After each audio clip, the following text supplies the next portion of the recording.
شروع اللہ کے نام سے جو بڑا مہربان نہایت رحم والا ہے۔ علم کی فرضیت و فضیلت۔ علم کے معنی ہیں جاننا اور آگاہ ہونا۔ اللہ تعالیٰ کے اپنے بندوں پر بے حد احسانات ہیں، جن میں سے ایک احسان علم ہے جو اس نے اپنے بندوں کو عطا کیا۔ رسول صلی اللہ علیہ وآلہ وسلم پر جو پہلی وحی نازل ہوئی اس میں ارشاد ہے۔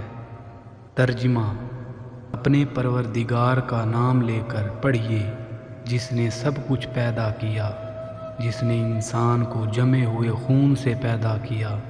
پڑھیے اور تمہارا پروردگار بڑا کریم ہے، جس نے قلم کے ذریعے سے علم سکھایا اور انسان کو وہ باتیں سکھائیں جس کا اس کو علم نہ تھا۔ رسول صلی اللہ علیہ وآلہ وسلم کا ارشاد مبارک ہے۔ ترجمہ: علم حاصل کرنا ہر مسلمان مرد عورت پر فرض ہے، اس لیے مسلمان پر لازم ہے کہ وہ طالب علم میں کوتاہی نہ کرے۔ علم کی اہمیت۔ انسان زمین پر اللہ تعالیٰ کا خلیفہ اور نائب ہے۔ اسے علم ہی کی وجہ سے باقی مخلوقات پر فضیلت حاصل ہے۔ علم ہی کی وجہ سے فرشتوں کو حضرت آدم علیہ السلام کو سجدہ کرنے کا حکم دیا گیا۔ اس سے واضح ہوا کہ علم انسان کے لیے عظمت کی بنیاد ہے۔ نبی کریم صلی اللہ علیہ وآلہ وسلم نے اپنے بارے میں فرمایا کہ میں معلم بنا کر بھیجا گیا ہوں۔ آپ صلی اللہ علیہ وآلہ وسلم اپنے علم میں اضافے کے لیے یہ دعا فرماتے تھے۔ ترجمہ: میرے رب میرے علم میں اضافہ فرما۔ عہد رسالت میں اشاعت علم۔ علم کی اشاعت کے سلسلے میں نبی کریم صلی اللہ علیہ وآلہ وسلم کی کوششوں کا اس بات سے اندازہ لگایا جا سکتا ہے کہ غزوہ بدر کے بعد جو کافر قیدی آزاد ہونے کے لیے فدیہ نہ دے سکے، ان سے آپ صلی اللہ علیہ وآلہ وسلم نے فرمایا کہ وہ 10 مسلمان بچوں کو لکھنا پڑھنا سکھا دیں تو انہیں آزاد کر دیا جائے گا۔ آپ صلی اللہ علیہ وآلہ وسلم نے خواتین کو بھی علم حاصل کرنے کی تاکید فرمائی۔ آپ صلی اللہ علیہ وآلہ وسلم نے فرمایا کہ طالب علم ہر مسلمان پر فرض ہے، خواہ وہ مرد یا عورت ہو۔ اسی طرح آپ صلی اللہ علیہ وآلہ وسلم نے یہ بھی فرمایا کہ علم و حکمت مومن کی متاع غم گشتہ ہے، جہاں سے میسر ہو حاصل کرنے کی کوشش کرے، کیونکہ وہی اس کا سب سے زیادہ حقدار ہے۔ حصول علم کی اہمیت۔ مسلمان کو علم کی طرف سب سے زیادہ توجہ دینی چاہیے۔ قرآن نے دین کی بنیادی احکام کے ساتھ ساتھ دنیاوی فلسفہ، تاریخ، غزا اور غزائیت اور سائنسی علوم پر غور و فکر کی بھی دعوت دی۔ رزق حلال بھی اسلام کا تقاضا ہے، اس لیے مومن کو معاشی علوم دفنون سے بھی غافل نہیں ہونا چاہیے۔ بندہ مومن کی عبادات کا مقصد تقویٰ اور رضائے الہی کا اصول ہے۔ قرآن میں ارشاد ہے، اللہ کے بندوں میں سے اہل علم ہی اللہ سے ڈرتے ہیں۔ یہ بھی ضروری ہے کہ جو علم حاصل ہوا ہے اسے آگے پھیلایا جائے، دیے سے دیوں کو جلایا جائے۔ رسول صلی اللہ علیہ وآلہ وسلم نے فرمایا، مجھ سے ایک آیت بھی سنو تو اسے آگے پہنچا دو۔ اسی طرح آخری حج کے موقع پر ارشاد فرمایا، جو حاضر ہے وہ اس تک میری یہ تعلیم پہنچا دے جو یہاں نہیں۔ حصول علم کے لیے عمر کی بھی کوئی تاکید نہیں۔ آپ صلی اللہ علیہ وآلہ وسلم نے ماں کی گود سے قبر میں اترنے تک حصول علم کا عمل جاری رکھنے کی ہدایت دی کہ ماں کی گود سے لے کر قبر تک علم حاصل کرو۔ آپ صلی اللہ علیہ وآلہ وسلم نے یہ بھی فرمایا کہ مومن علم سے کبھی سیر نہیں ہوتا حتیٰ کہ جنت میں پہنچ جاتا ہے۔ علم کی فضیلت۔ علم عظمت اور سربلندی کا ذریعہ ہے۔ زیور علم سے آراستہ لوگ اللہ کے زیادہ قریب ہوتے ہیں۔ اللہ تعالیٰ کے نزدیک عالم اور جاہل برابر نہیں۔ قرآن مجید میں ارشاد ہے کہ کیا وہ لوگ جو علم رکھتے ہیں اور وہ لوگ جو علم نہیں رکھتے برابر ہو سکتے ہیں؟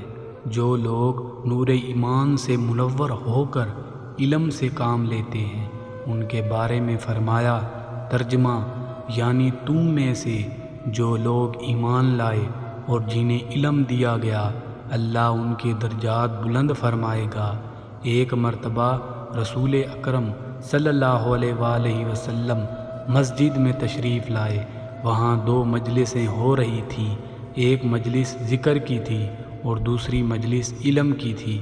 آپ صلی اللہ علیہ وآلہ وسلم نے دونوں کی تعریف کی اور پھر علم کی مجلس میں شریک ہو گئے اور فرمایا یہ پہلی مجلس سے بہتر ہے۔ ایک مرتبہ رسول اکرم صلی اللہ علیہ وآلہ وسلم نے فرمایا کہ جب تم جنت کی پھلواریوں میں سے گزرو تو ان سے جی بھر کر فائدہ اٹھایا کرو۔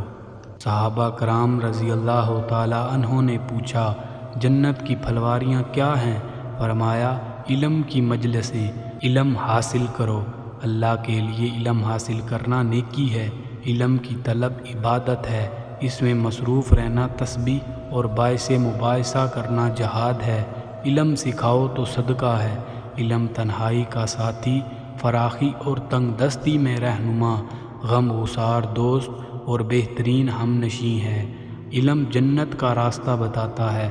اللہ تعالیٰ علم ہی کے ذریعے قوموں کو سربلندی عطا فرماتا ہے۔ لوگ علماء کے نقش قدم پر چلتے ہیں۔